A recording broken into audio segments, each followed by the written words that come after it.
Muy buenos días a todos los asistentes a esta conferencia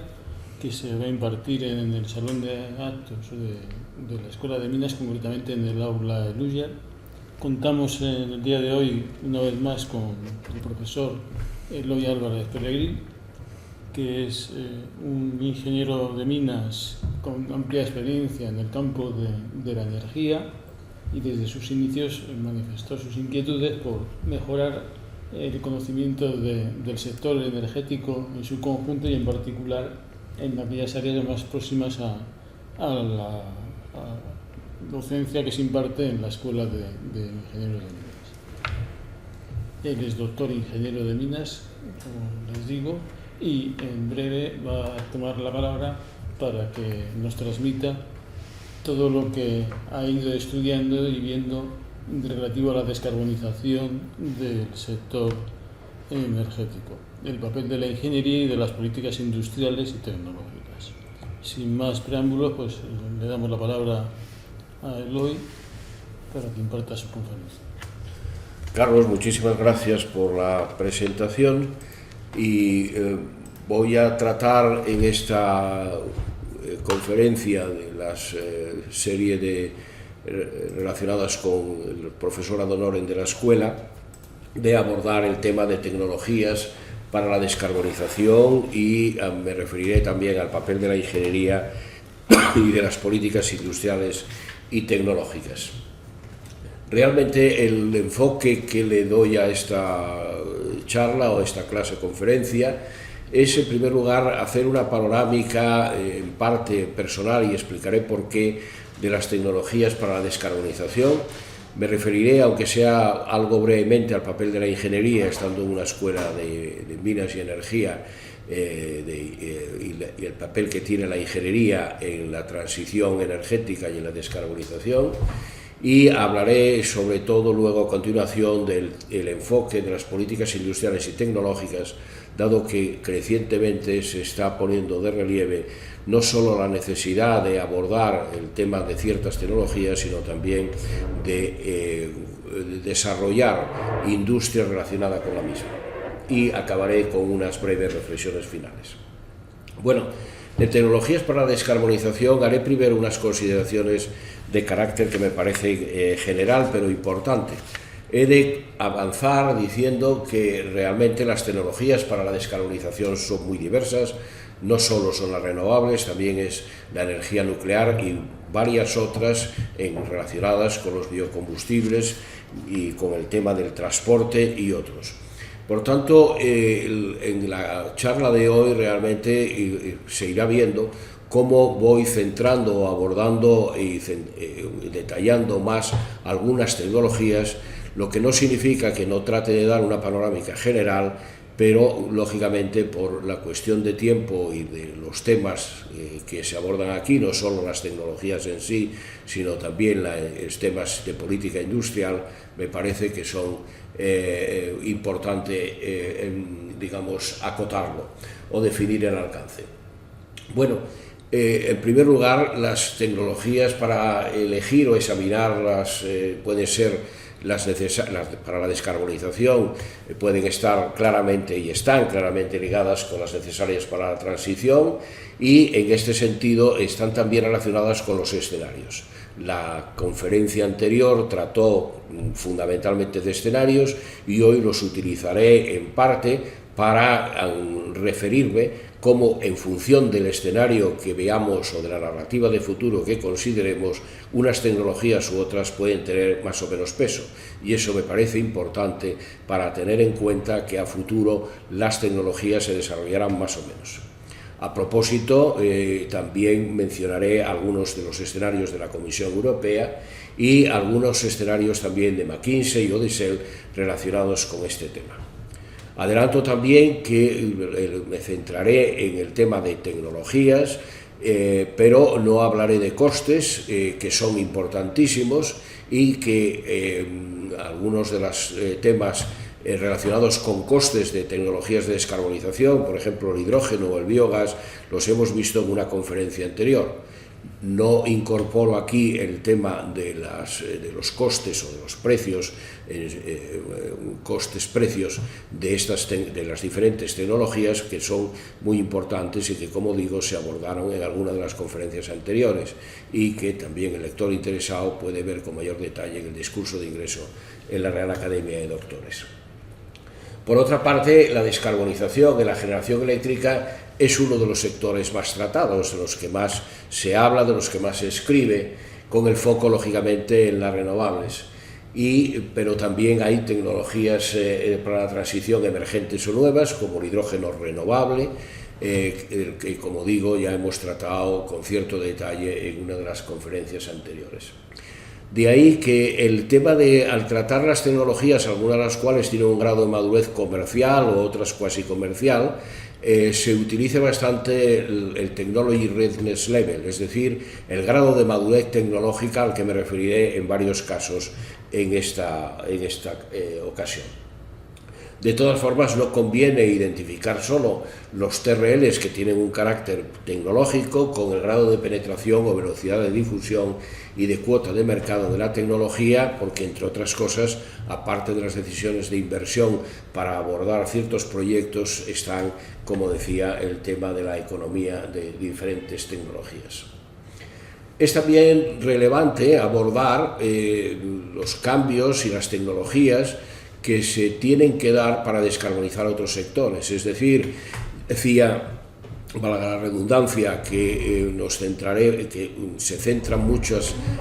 actividades y planteamientos en las renovables, en la generación eléctrica, pero en ocasiones se olvidan, creo que cada vez menos, las necesarias transformaciones en sectores consumidores fundamentalmente industriales que tienen que descarbonizar. Por eso, en esta charla he tratado de incorporar fundamentalmente las referencias al cemento y a la siderurgia,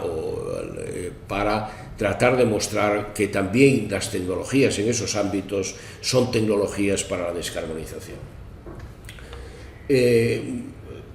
Otro aspecto significativo es que hay industrias que son industrias energéticas, como el refino, que también están transformándose y tendrán que transformarse. Y por tanto hay nuevas tecnologías y hay cambios en la transformación industrial de ciertas industrias energéticas per se, que también tienen que abordarse. En el refino no lo trataré en esta conferencia, para centrar en algunos casos, como digo, más bien en la siderurgia y en el cemento. Bueno, naturalmente las tecnologías de descarbonización, por su naturaleza, que he tratado de poner en esta introducción, son muy diversas, ya lo he dicho, pero al mismo tiempo el enfoque de tratarlas es distinto. Podemos tratarlo desde el ámbito eléctrico, desde el ámbito de los consumos finales, o también desde el ámbito de los vectores energéticos o de los usos. Por ejemplo, de la generación baja en emisiones de CO2, de los biocombustibles o los combustibles sintéticos. Es decir, que hasta cierto punto tenemos una diversidad de enfoques para hablar de las tecnologías, y yo seguiré la que se irá viendo a lo largo de esta charla. Y realmente, cuando decía que los escenarios siguen siendo relevantes al hablar de las tecnologías, y traigo aquí una de las referencias que utilizo en esta charla, que es el del Energy Technology Perspectives, al que me referiré con transparencias de varias ediciones. En este caso saco la del año 2023. En el año 2023 este es el diagrama de Sankey, que refleja los flujos de energía en un escenario del Net Zero Emissions del año 2021. Y se ve el peso importante que tiene el petróleo, el carbón, el gas natural, es decir, las energías fósiles, pero en el que la bioenergía y otras renovables y el hidrógeno tienen un cierto peso, aunque es relativamente menor. En este escenario de la Agencia Internacional de la Energía, cuando vamos al año 2050, el panorama ideal es que el petróleo, el carbón y el gas natural tienen, yo creo que se aprecia en comparación con el anterior, un menor peso en el flujo energético hacia los consumidores finales, y la bioenergía y otras renovables, y lógicamente el hidrógeno, la hidráulica, el solar, la eólica y la nuclear cobran más peso. Es decir, a lo que vamos es que este cambio que se pretende, que ya hemos comentado bastante en detalle en la conferencia anterior, sobre las emisiones netas cero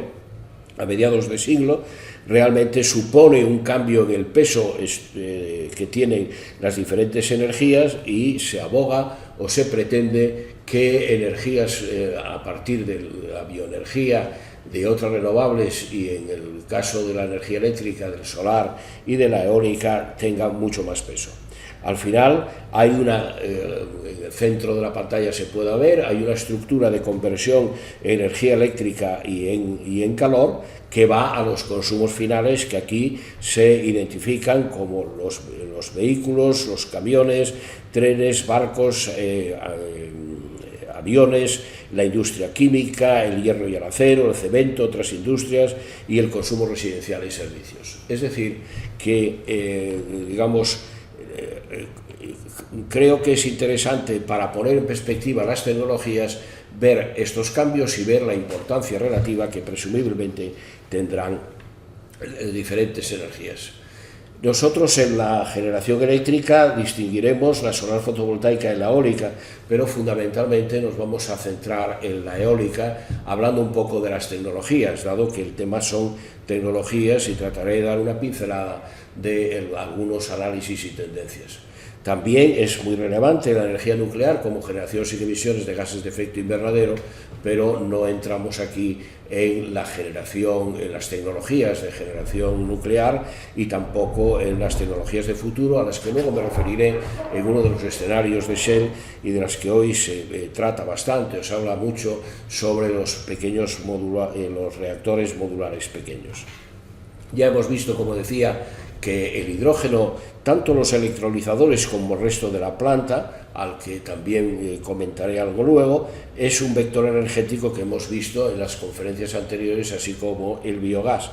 Y la electrificación, hay que considerar la electrificación del transporte y por tanto las baterías, bien sean las estacionarias para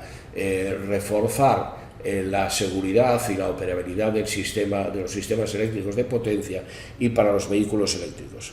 Baterías que son muy relevantes por la necesidad de incorporar, como digo, las redes eléctricas, al igual que la electrónica de potencia, que es también otro mundo tecnológico importantísimo para dar seguridad en tensión y frecuencia, o dar estabilidad a la red, y que tampoco abordo aquí. Es decir, que prácticamente en esta primera introducción lo que estoy es tratando un poco de acotar las tecnologías que vamos a tratar un poco más en detalle, para luego, como digo, hablar de política industrial. Esto me lleva también a que normalmente, cuando en las conferencias, en las charlas y en los diferentes trabajos académicos se habla de las tecnologías de descarbonización, como decía, se suelen centrar en algunas, pero lo que estoy tratando de dar con esta primera introducción es que las tecnologías de descarbonización son numerosas y están en numerosos sectores, tanto de generación y producción, como de transformación de energía, como de uso de la energía. Por otra parte, hay un tema interesante. Cuando, para preparar esta charla, miré, aunque no pongo referencias de este estudio, el último Perspectivas Tecnológicas, Technology Perspectives de la Agencia Internacional de la Energía del último año, realmente el estudio, digamos, a diferencia de algunos de los años anteriores, que analizaba el grado de desarrollo de tecnologías y el tipo de tecnologías que había, bien en generación eléctrica u otras, realmente el estudio, en mi opinión, en lo que he visto, se centra fundamentalmente en el tema de la cadena de valor y de la capacidad manufacturera de los diferentes componentes de las tecnologías de descarbonización. Así, por ejemplo, dedica una parte significativa a hablar de la capacidad de electrolizadores, de la capacidad de generación eólica por regiones y globalmente en el mundo. Esto lleva también, que es algo de interés y el que incidiré también porque ya en el año 2023 la agencia lo abordó así, la importancia de la cadena de valor desde los minerales, tema que hemos abordado en la primera conferencia de estas series de conferencias ad honorem, y que por tanto espero con esto que aquellos que vean el conjunto de conferencias o varias de ellas entiendan un poco el porqué de esta elección de los diferentes temas. Bueno, y ya para terminar, yo creo que podemos pasar, tras estas consideraciones, a lo que podemos llamar una visión general y de los Technology Readiness Level. No he encontrado, posiblemente exista, pero en mi búsqueda para la preparación de esta charla no lo he encontrado, una actualización de estos grados de los niveles de madurez tecnológica de diferentes tecnologías. Pero así todo voy a poner algunas transparencias que tratan de mostrar esto. Pero antes es interesante mostrar un trabajo que creo que es del año 2018-2019, he de confesar que cuando he buscado ahora la referencia concreta no la apunté en su momento, pero es un documento de soporte de los servicios de la Comisión, un staff working document muy denso y muy amplio y muy completo, que enfocaba los temas de las opciones de las estrategias a largo plazo de las tecnologías con un enfoque distinto. ¿Por qué lo pongo aquí? Porque me parece que en este panorama global de las tecnologías de descarbonización conviene, digamos, ponerlo de relieve. Un escenario tecnológico es el que en la electrificación penetra, ya lo pone aquí, en todos los sectores. Ya hemos visto cuando hemos hablado del gas y del biogás y del gas natural y de las perspectivas del gas natural que hay sectores difíciles de electrificar y que además la electrificación de momento, debido a la eficiencia energética y otras razones, no está creciendo porcentualmente, y lo vimos cuando hablamos de escenarios y del análisis que he hecho para el caso de España del año 1973 al 2023, que no está siendo el caso y que las penetraciones porcentuales son más bien modestas. Pero este es un escenario tecnológico donde se pretende que la electrificación, digamos, invada, en el mejor sentido de la palabra, casi todos los usos. Lógicamente tiene implicaciones para el sector de generación eléctrica, para la industria, para los edificios, donde, por ejemplo, implica un despliegue muy fuerte de bombas de calor, o en el sector transporte, donde se supone una electrificación del transporte en todos los modos de transporte, no solo en el de pasajeros, sino también en los vehículos pesados o en el marítimo, incluso en la aviación. Bueno, el otro escenario es un vector por el que ya hemos visto cuando hablamos del hidrógeno, que la Comisión apuesta, que es el hidrógeno. Y un tercero es la utilización de la electricidad para la producción de energía. Es decir, los e-fuels, los fuels producidos a partir, o fuels sintéticos o combustibles sintéticos, a partir de la producción de energía eléctrica para producir hidrógeno, CO2, y a partir de ahí los combustibles sintéticos y por tanto descarbonizados. Otro es el de la eficiencia energética y la economía circular. Como se ve, estos son, digamos, concepciones que están progresando claramente. La eficiencia energética es un viejo conocido de la Comisión y de las políticas energéticas en España y en Europa, pero realmente aquí se pone como un elemento fundamental de esos escenarios tecnológicos. Y luego llegan los tres últimos, son combinaciones de los anteriores con diferentes pesos de los fundamentales entre electrificación, hidrógeno, combustibles sintéticos o Power TX y la incorporación de la eficiencia energética en la economía circular. Bueno, con esto realmente el desarrollo y el detalle de todas estas opciones estratégicas tecnológicas a largo plazo, insisto, conviene recordar que la Comisión lo cita como largo plazo, yo creo que son interesantes porque muestran por una parte deseos y por otra la estructura general de qué vectores energéticos se espera que tengan más peso. Vayamos ahora al tema de los TRLs. Los TRLs yo creo que son importantes y tengo varias figuras sobre sobre este tema, recogidos, como decía, de un documento de la agencia ya un poco antiguo, del año 2020, pero que creo que es interesante. Los colores muestran el azul, que es una tecnología madura, el verde, que es una tecnología que en el año 2020 estaba comenzando a adoptarse o llegar casi a la fase comercial. El amarillo es que está en la fase de demostración y los otros colores son que están en fase de prototipo o de pequeños prototipos, es decir, avanzarían del TRL1 al 9 al TRL1, de más maduro a menos maduro. Es interesante también este panorama, porque, en mi opinión, porque muestra la cadena de valor o la cadena de suministro desde la generación, en este caso eléctrica, de bajas emisiones, las infraestructuras de electricidad y el uso en diferentes tipos de uso o sectores. Aquí se ve, por ejemplo, cómo la hidráulica, la geotermia, la nuclear son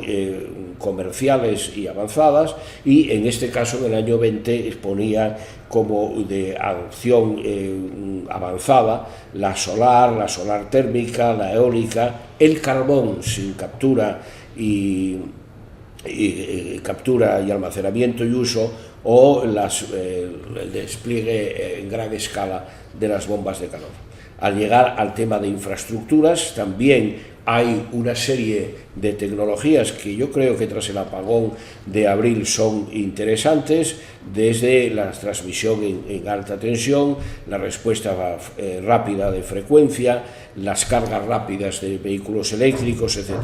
Y finalmente, en el caso de usos, donde aparecen los trenes eléctricos, que son lógicamente muy comerciales ya, pero donde la penetración de la electricidad en el transporte pesado se situaba aquí como adopción temprana, o los vehículos, los barcos propulsados por electricidad, que los consideraba en fase de demostración. Para mí el interés que tiene, entre otros, esta figura, es la de mostrar que no debemos de mirar solo las tecnologías de descarbonización desde la óptica de su inicio en la parte de generación o de producción, sea de electricidad o de biocombustibles o de combustibles sintéticos, sino también todas las fases hasta que llegan a los sectores y usos finales. Bueno, este estudio recoge, por ejemplo, lo mismo para la cadena de valor del CO2 o para la bioenergía que hemos citado. Bioenergía y también el hidrógeno. Aquí lo tenemos, las tecnologías he ido para atrás, hidrógeno y bioenergía. Bueno, lógicamente no me detendré más en esto, pero me parecía interesante dar una pincelada del asunto. Y ahora, ya para terminar esta primera fase, antes de entrar en los temas de tecnologías específicas y posteriormente pasar a la política industrial, me parece interesante mostrar una visión como la de McKinsey. McKinsey considera que las inversiones en el mundo de la energía van a pivotar fundamentalmente en las tecnologías de descarbonización y en las renovables. Y este gráfico, sacado de un informe de McKinsey, que lo descargué de una web pública, realmente muestran esto. Para mí es interesante la parte inferior del gráfico, que es el carbón, el petróleo, el gas. Posteriormente se une el tema de la energía convencional, la energía eléctrica convencional, y en color ya azul más claro aparecen las tecnologías de renovables, y más arriba, en la parte más superior del histograma, se recogen las tecnologías de descarbonización, que para este estudio incluye los combustibles sostenibles, la captura y uso del CO2, el hidrógeno y las tecnologías de vehículos eléctricos o los vehículos eléctricos. Digamos que de alguna manera lo que trato de mostrar aquí, recogiendo esta idea de McKinsey, que por otra parte está soportada también en otros estudios, es cómo las inversiones se están decantando más hacia el tema de renovables y de tecnologías de descarbonización. Otra forma de verlo es la de del mismo informe, donde realmente creo que es del mismo informe, me parece, no he puesto la fuente ahí, que estoy casi seguro que es así, pero donde está recogido más bien sobre el tema del uso final. Y si vamos al 2050 se ve que el carbón tiene una cuota, un peso bajo en valor absoluto, el petróleo se mantiene con importancia de valor absoluto muy significativa, aunque disminuye el gas natural, pero es interesante mostrar cómo la bioenergía, el hidrógeno, la electricidad cobran más peso y crecen. Y aquí de nuevo este análisis apuesta por una penetración de la electricidad muy fuerte para la descarbonización. Ya para terminar este apartado voy a referirme a los escenarios de Shell en temas de tecnología. Ya mencioné en la conferencia anterior la importancia de los escenarios de Shell, que fueron,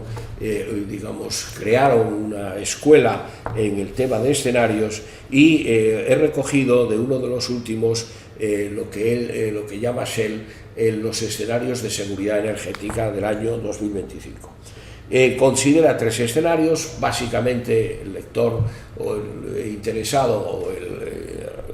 alguno interesado puede verlo en este documento, pero básicamente son 3. En la parte inferior es aquel escenario en el que los países buscan una seguridad energética basándose en su propio país, nación o región. El segundo es el de un escenario donde el crecimiento global mundial es importante y se acelera, y el superior es el que trata de lograr la descarbonización o la neutralidad climática en el año 2050-2060.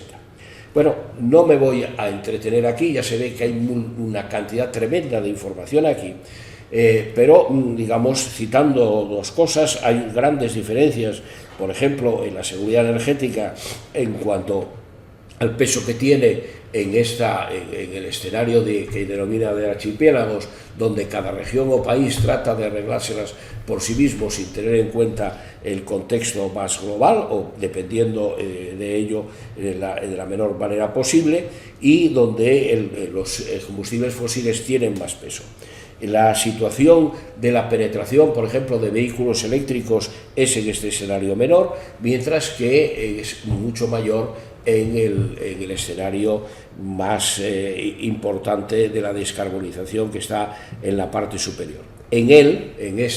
Pues la electrificación, por ejemplo, se incorpora con volúmenes importantes en el transporte de vehículos pesados, y hay otras características como que los combustibles sostenibles de aviación cobran mucho mayor volumen en valor absoluto, la captura directa del CO2 del aire también cobra importancia a mediados de la década, mientras que los otros no es tanto así, y realmente hay otras tecnologías que tienen un diferente peso. La energía nuclear, por ejemplo, de los reactores modulares, tiene en este escenario también un peso importante. Por tanto, no me voy a detener más aquí, pero quería dar en esta charla esta relevancia de que las tecnologías tienen que ir acompasadas o irán acompasadas por el desarrollo de cómo evoluciona el mundo energético y el mundo industrial. Simplemente mencionar que, por ejemplo, para el tema de las tecnologías en el transporte, Shell hace también un análisis para los 3 escenarios, donde el desarrollo de ciertas tecnologías es más o menos importante en alguno de ellos, y lo dejo aquí como idea para recalcar esta idea de la relevancia de las tecnologías en función de cómo evolucione el sector energético, la economía, y tanto regional como globalmente. La importancia de los combustibles renovables y de los biocombustibles será cada vez mayor. No hablamos aquí de economía y de costes, pero aquí se puede tratar de ver en uno de estos escenarios recogidos del escenario de Shell cómo el peso de los combustibles fósiles disminuirá, cómo la energía renovable se incrementará y que se utilizará para producir hidrógeno, y cómo los cultivos energéticos y los residuos agrícolas y forestales tendrán un peso mayor para producir biofuel y para producir combustibles líquidos. dejo de nuevo esto aquí como un aspecto importante que recalca lo que he dicho respecto a las panorámicas globales. Bueno, decía que la visión de la cadena de valor es importante y de hecho desde el año 2023, cuando habla de tecnologías de descarbonización y de tecnologías y las perspectivas tecnológicas, la agencia ya coge este enfoque y realmente trata de incidir sobre la relación que tiene la cadena de fabricación, desde la extracción de minerales, la producción, es decir, la mineralurgia, la metalurgia, la fabricación de equipos y componentes, la operación y el fin de vida de las instalaciones, con la producción de estas instalaciones que se produce lógicamente en el ámbito de la instalación de las mismas y que enlaza con la cadena de suministro energético. Y esta cadena de suministro energético realmente realimenta a las tecnologías y a la cadena de fabricación industrial. Entiendo que además, como en la Escuela de Minas, esto tiene también mayor relevancia porque está poniendo de manifiesto que comienza en las tecnologías no en el momento de la fabricación de una celda o de un electrolizador o de un generador eólico o solar fotovoltaico, sino que comienza aguas arriba en la producción de los minerales y en la fabricación de componentes. Aquí hay una ilustración para el caso de la electricidad generada de bajas emisiones, pero existen otros, como por ejemplo para la producción de bajas emisiones de hidrógeno, donde por cierto no solo está la fabricación del hidrógeno con electrolizadores y con energías puramente renovables, sino también el reformado del metano producido, o sea, el hidrógeno gris, a partir de gas natural, no es el caso en general de Europa, pero en otros países de carbón, donde se aplica o se utiliza la captura de CO2. Digamos que, de nuevo, la idea es recoger la cadena desde el origen hasta llegar a los componentes, en este caso fundamentales, electrolizadores o abajo lo vemos reformador, un steam reformer con captura de CO2. Existen, digamos, para varias tecnologías este tipo de cadenas de valor y me parecen del mayor o de considerable interés. Si tratamos de hacer un resumen de las tecnologías, digamos, de la descarbonización, que es el objeto de esta charla, pues vemos, de acuerdo con el estudio del año 2023, que aparecen la captura y el uso de CO2,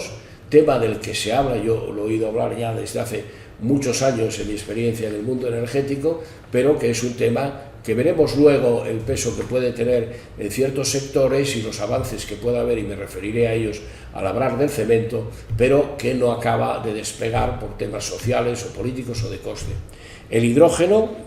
ya hemos hablado bastante de él, la bioenergía, la energía solar fotovoltaica y eólica, y luego viene otro bloque de electrificación, eficiencia, conducta del consumidor y otros posibles factores que impliquen desplazamientos o cambios en las tecnologías. En definitiva, es esta una forma de ver las tecnologías de descarbonización, donde aquí se combinan tecnologías que están en diferentes fases de la cadena de suministro y que se están agrupadas con este concepto que me parece de interés: captura y uso y almacenamiento, captura, almacenamiento y uso y almacenamiento del CO2, hidrógeno, bioenergía, solar fotovoltaica, eólica y electrificación, donde entraría lógicamente el tema de la electrificación del transporte. Bueno, me referiré ahora a las tecnologías eólica y solar y me centraré en la eólica. Realmente lo que pongo aquí es algo que he tratado también de reflejar en la primera conferencia, porque en la primera conferencia traté de mostrar la identificación de minerales y metales en las energías renovables y en el vehículo eléctrico. Y lo que estoy tratando de mostrar aquí es de un estudio ya del año 20, pero un estudio que encarga, publicado por el Joint Research Center de la Comisión Europea, que me parece muy interesante porque hace un análisis de la demanda de diferentes minerales y metales. Donde quiero llegar aquí al hablar de tecnologías es que existe la eólica, la de los imanes permanentes, y por otra parte la generación que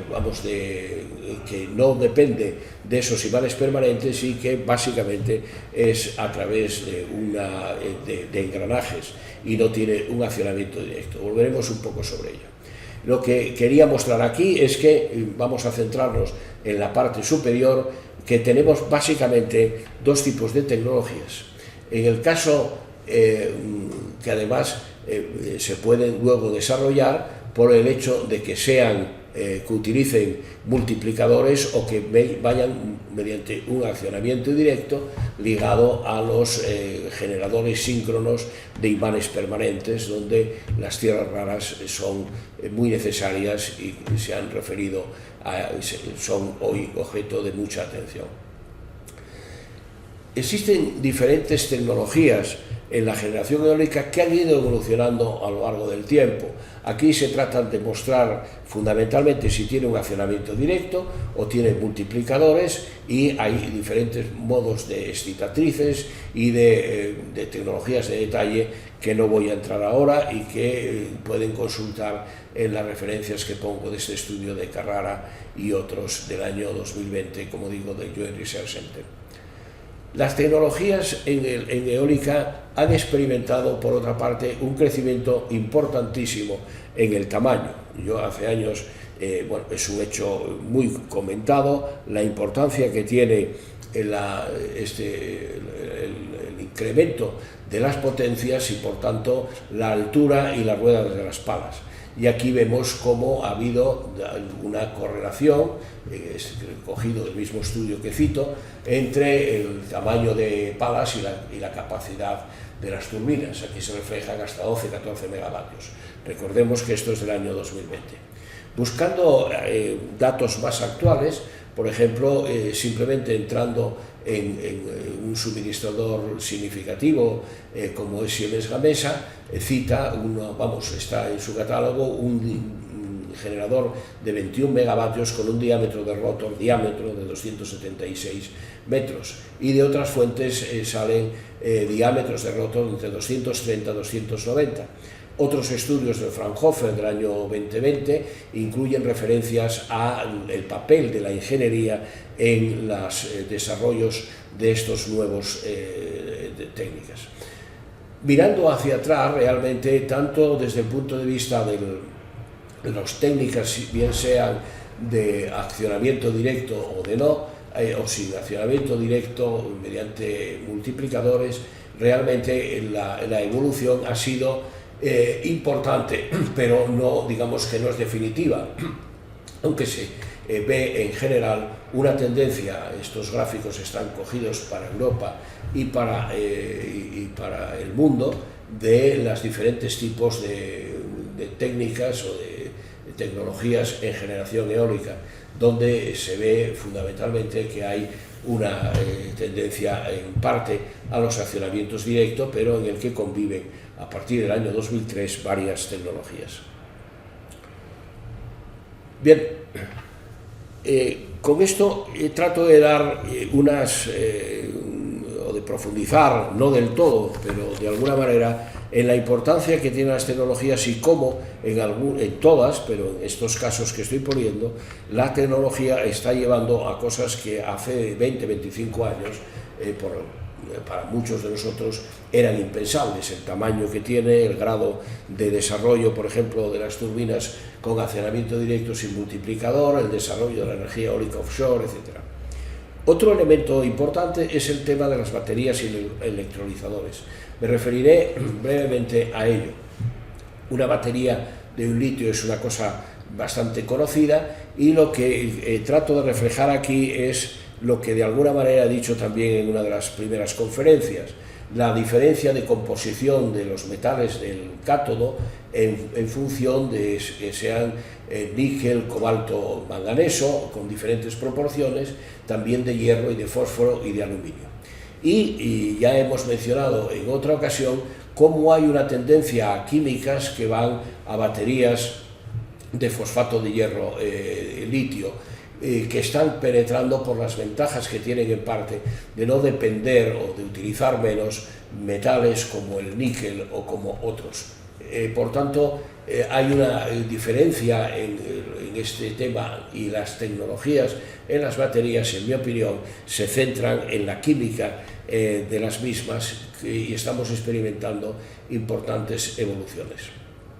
Otro tema son los electrolizadores. En los electrolizadores realmente podríamos mencionar varias tecnologías: la alcalina, la de membrana, de intercambiadores de protones de membrana, y de las de óxido sólido. Realmente las diferencias son notables en varios temas referentes tanto a la eficiencia como a la eficiencia como a los costes. Y lo que también quería mencionar aquí, en línea con este argumento de la importancia de la madurez tecnológica, es cómo las tecnologías de intercambio de membrana por intercambio de protones y las alcalinas, que tienen un electrolito alcalino, realmente están en un grado de madurez, y es donde gran parte de los desarrollos de electrolizadores. Pero vemos ahí que las del óxido sólido están cerca, en un nivel 8 de madurez, y hay otras técnicas o tecnologías que están más alejadas del mercado.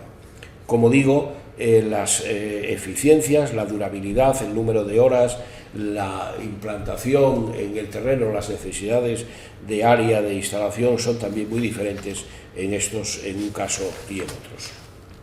Bueno, yo creo que con esto he tratado de dar una panorámica de las diferentes tecnologías y de centrarme en algunas de ellas para mostrar un poco la importancia dentro del contexto global que he citado al principio. Me queda por mencionar, porque creo que es importante para dar una imagen lo más completa posible, las tecnologías en la industria, que utiliza o que se necesita descarbonizar. Realmente aquí saco un caso, que es el de la descarbonización de la siderurgia, y un caso del proyecto Hybrid en Suecia, que ha avanzado y que tiene ya un proyecto piloto de demostración muy importante, y que tiene una combinación.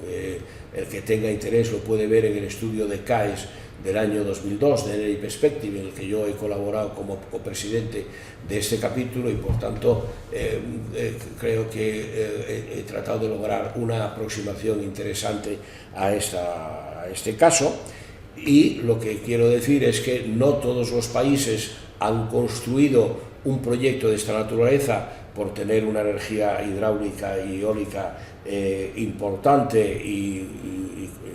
de bajo coste y de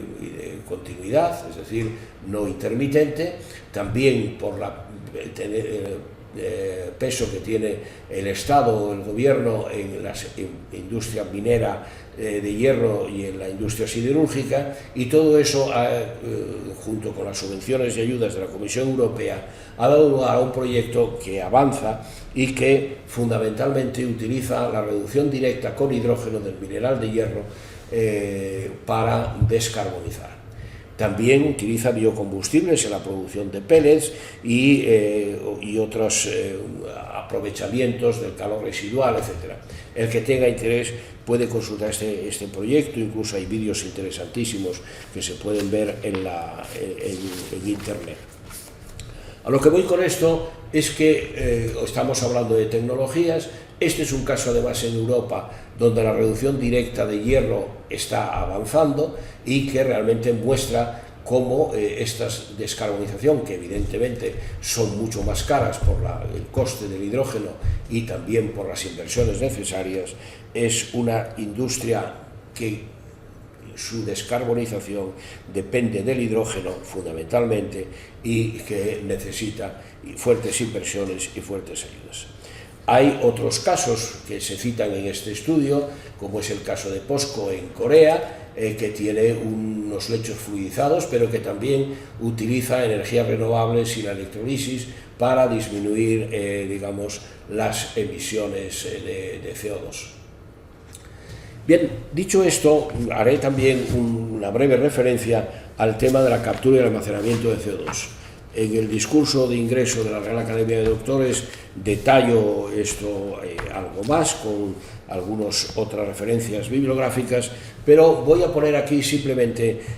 una referencia a un estudio que yo he descargado de la web de una consultora de NV, que es muy reciente, que es las perspectivas de la captura y uso, captura, almacenamiento y uso del CO2. Este estudio analiza, es en mi opinión muy interesante, porque además recoge los casos en los que esta captura y almacenamiento se está utilizando, y en algunos de ellos son en la industria del cemento, que por el propio proceso de calcinación no tiene más remedio que, en mi opinión,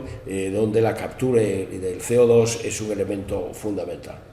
Ese estudio refleja las diferentes tecnologías que ya son en parte antiguas. Yo las he vivido en mi época, digamos, más ligada a la empresa,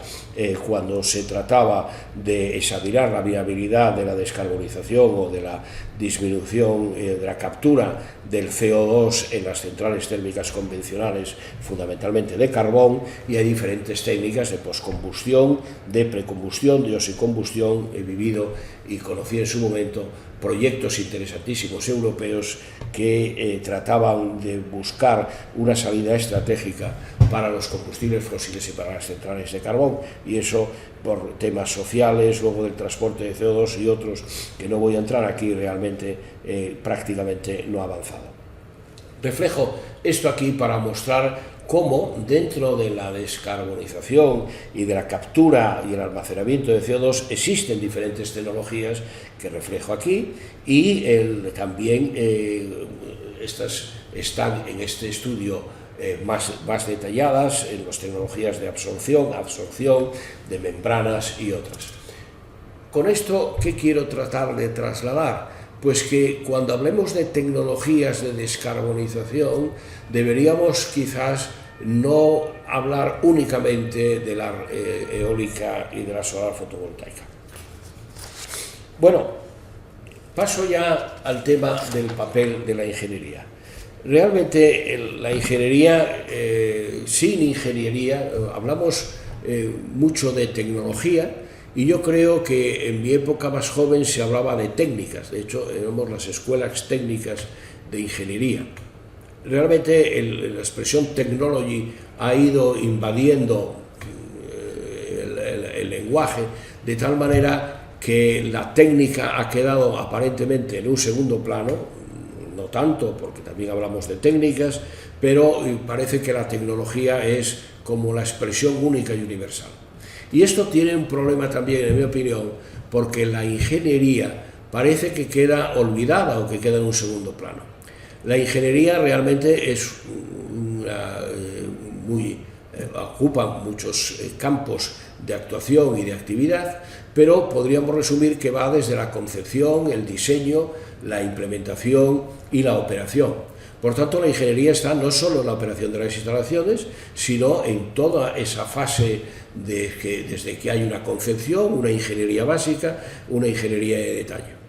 Pensemos en esto, por ejemplo, en los casos que he ido poniendo de los electrolizadores. El electrolizador es una parte fundamental de una instalación de hidrógeno, pero sin embargo el balance of plant, lo que necesitamos para la compresión, para la depuración del agua, para multitud de otras cosas, realmente lo que llamamos el balance of plant, el resto de la planta, es muy importante. Y no podemos concebir un desarrollo de electrolizadores o de hidrógeno si no consideramos la ingeniería en sí, en propio electrolizador, y no lo consideramos también en ese balance of plant de todos los componentes. La integración, a su vez, de todos esos componentes en una planta, su puesta en marcha y su operación son elementos claves de la ingeniería. Por tanto, yo lo que trato de mostrar aquí es la relevancia que tiene la ingeniería, no solo las tecnologías, en la transición energética. Pensemos también en la importancia de la ingeniería en la minería. El que esté interesado, luego le puedo dar referencias de algunas cosas que he leído o que he escrito de alguna manera para reflejar el peso de la ingeniería en la transición energética. Y, desde luego, no podemos imaginar que los desarrollos de generadores eólicos que hemos visto en gran tamaño, su instalación, su implementación, su puesta en marcha y su mantenimiento, somos capaces de hacerlo sin la contribución de la ingeniería. Bien, con esto voy a tratar de pasar al tema de políticas industriales y tecnológicas. Realmente, las políticas industriales hemos pasado de una situación donde las políticas industriales no eran consideradas como tal, porque se consideraba que tenían que estar subsumidas dentro de la política tecnológica o dentro de la innovación, y por tanto no tuvieron como peso específico, en este caso, como tal. Realmente, ya a partir del año 2000-2001, la Comisión Europea, yo creo que gira hacia un desarrollo de políticas industriales. Por cierto, hay un interesante trabajo de Durán de las referencia a las políticas industriales en España. El libro es de 2008 y acaba ahí, pero detalla con bastante claridad la evolución de las políticas industriales, incluso acotándolo o situándolo cronológicamente en los gobiernos del PSOE y del PP hasta ese periodo. Bueno, realmente, como decía, la política industrial en la Unión Europea prácticamente tiene un renacimiento en el año 2021, y me referiré cómo se ha pasado de una política industrial, digamos, transversal, que se confundía o que se mimetizaba en parte con las políticas de innovación. Se insistía mucho en las políticas de innovación como transversales o horizontales, y se pensaba que con las políticas de innovación aumentaríamos la productividad, habría desarrollo tecnológico, etc. Bueno, esto se está viendo hoy, que realmente las políticas industriales per se, específicamente, deben de tener su propio peso y son importantes. Y por otra parte, cómo hemos pasado también a abordar que las políticas industriales son también políticas sectoriales. Ha habido un miedo tradicional en apostar por ciertos sectores, quizás por los casos de la reconversión industrial en España, pero realmente la Comisión Europea está apostando ahora por políticas verticales. Y la muestra de eso son fundamentalmente dos cosas: la Ley de Industria de Emisiones Netas Cero y el Pacto por una Industria Limpia. Me referiré brevemente. El que tenga interés en el discurso de ingreso en la Real Academia de Doctores, que he citado ya 2 o 3 veces, puede encontrarlo detallado y con referencias concretas. Pero a lo que quería aquí mostrar en este tema de las tecnologías de descarbonización es que la Ley de Industrias Netas Cero y el Clean Industrial Deal apuestan por una serie de tecnologías limpias. Es decir, hasta cierto punto estamos en una política industrial verde. ¿Qué ocurre? Que realmente esto puede hacer olvidar las industrias tradicionales. Pensemos en la automoción, en la siderurgia o en el cemento, que son los casos que he puesto, por lo que la Comisión también ha establecido en los últimos documentos de respuesta al informe Draghi el planteamiento de unos diálogos sectoriales para tratar de ver cómo estimular o cómo desarrollar o mantener esas industrias. Bien, estas leyes, la ley de Net Zero Industrial Act, realmente pretende atraer inversiones y crear condiciones para acceso a las tecnologías limpias de la Unión Europea. Tecnologías que, por cierto, están lógicamente las renovables, pero también la captura y el almacenamiento, las bombas de calor, la energía geotérmica y las tecnologías de red. Es decir, considera no solo las energías tan citadas, renovables, eólica y solar, sino también otras, incluyendo las necesarias para los sistemas, la fiabilidad y la operación segura de los sistemas de potencia, incluyendo otras no tan habladas, no tan tratadas, como la geotermia. Bueno, realmente lo que trata es de facilitar y establece también una financiación específica, creando un fondo ad hoc para ese desarrollo, pero realmente hay una mezcla de subvenciones y hay una mezcla también de créditos o de facilidades financieras para tratar de desarrollar estas tecnologías. ¿A dónde quiero ir a llegar con esto? A que realmente podríamos resumir diciendo que la política industrial de estar oculta o no ser tan visible hace años ha cogido un cierto protagonismo, sobre todo a partir del comienzo de esta década. Y los hechos claramente es que se apuesta fundamentalmente por una política industrial sectorial, una política industrial, digamos, verde, una política industrial para una industria limpia, y por tanto se está apostando por una serie de sectores industriales y sin tratar de desatender, pero con un enfoque distinto, que son los diálogos sectoriales, a industrias tradicionales y que están afectadas por el proceso de transición energética. Si ya termino este apartado con una pincelada sacada de las políticas industriales y tecnológicas, porque todos no, pero un número importante de países tienen políticas industriales. En Estados Unidos ha sido muy comentado hace años y ahora se habla menos tras la administración Trump de la Inflation Reduction Act, que fundamentalmente buscaba mediante incentivos y créditos fiscales incentivar las energías renovables y otras energías de descarbonización. Es un esquema distinto al esquema europeo porque trata de utilizar más mecanismos de mercado y menos regulatorios. Cuando uno mira, y esto está sacado de uno de los últimos informes de las perspectivas tecnológicas, que las cito bastante porque realmente son informes muy completos y además si uno mira los de varios años realmente tiene una historia muy significativa de los temas que tratamos hoy, pero también aborda los de Japón, Canadá, China, India y otros países. Y termino este apartado mencionando una cosa que me parece interesante. Realmente las políticas industriales son algo que no solo, tiene influencia o se abordan desde la óptica de un determinado sector industrial, sino que, hay numerosos instrumentos relacionados con las políticas industriales. Saco aquí esto desde un punto de vista global para dar un poco esa idea de que cuando hablamos de políticas industriales, aparte de las específicas sectoriales o las que pueda haber en una ley de industria y transición energética, en el caso nuestro, aprobada por el Gobierno, pero no todavía por el Congreso, realmente existen diferentes mecanismos, desde el apoyo directo a los productores mediante las subvenciones, mediante el estímulo de la demanda, de instrumentos regulatorios, de instrumentos comerciales y de la innovación. De ahí que la política de innovación esté en gran parte ligada también a la política industrial por las menciones que he ido haciendo. Bueno, realmente estamos al final, creo que estoy cumpliendo con la hora de la conferencia y trataré de hacer unas reflexiones finales.